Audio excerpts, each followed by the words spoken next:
नमस्कार मित्र हो, स्नेहंकुर देशींवर आपले सहर्ष स्वागत. आज आपण पाहणार आहोत 26 जानेवारीसाठी अतिशय सोपे आणि सुंदर भाषण. मंगलक्षणी या निनादण्याचे भाग्य लाभले चौघड्याला. मंगलक्षणी या निनादण्याचे भाग्य लाभले चौघड्याला. आसमंत तिरंग्यानी नटले प्रजासत्ताक दिनाच्या सोहळ्याला. प्रजासत्ताक दिनाच्या सोहळ्याला.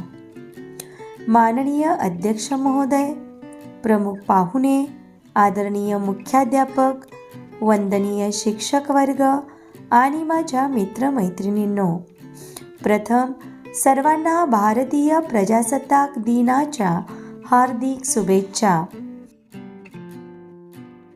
आज 26 जानेवारी आहे. आपण भारताचा 77वा प्रजासत्ताक दिन साजरा करत आहोत. या दिवशी 1950 रोजी आपल्या देशात संविधान लागू झाले. संविधान हा देशाचा सर्वोच्च कायदा आहे. संविधानामुळे प्रत्येक भारतीयाला समान हक्क व अधिकार मिळाले.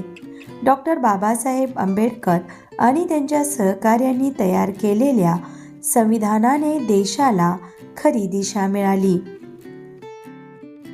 हा दिवस फक्त तिरंगा फडकवण्याचा नाही, तर ज्या स्वातंत्र्य सैनिकांनी हे स्वातंत्र्य मिळवून दिले त्यांना स्मरण करण्याचा आहे. त्यांचे बलिदान आपण कधीच विसरू शकत नाही. चला तर मग आपण सर्वजण मिळून देशाच्या विकासासाठी आपले योगदान देऊ.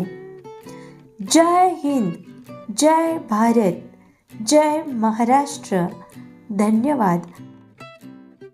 मित्र हो, अशाच प्रकारच्या नवनवीन भाषणासाठी आमचे स्नेहंकुर देशींग अवश्य सबस्क्राईब करा.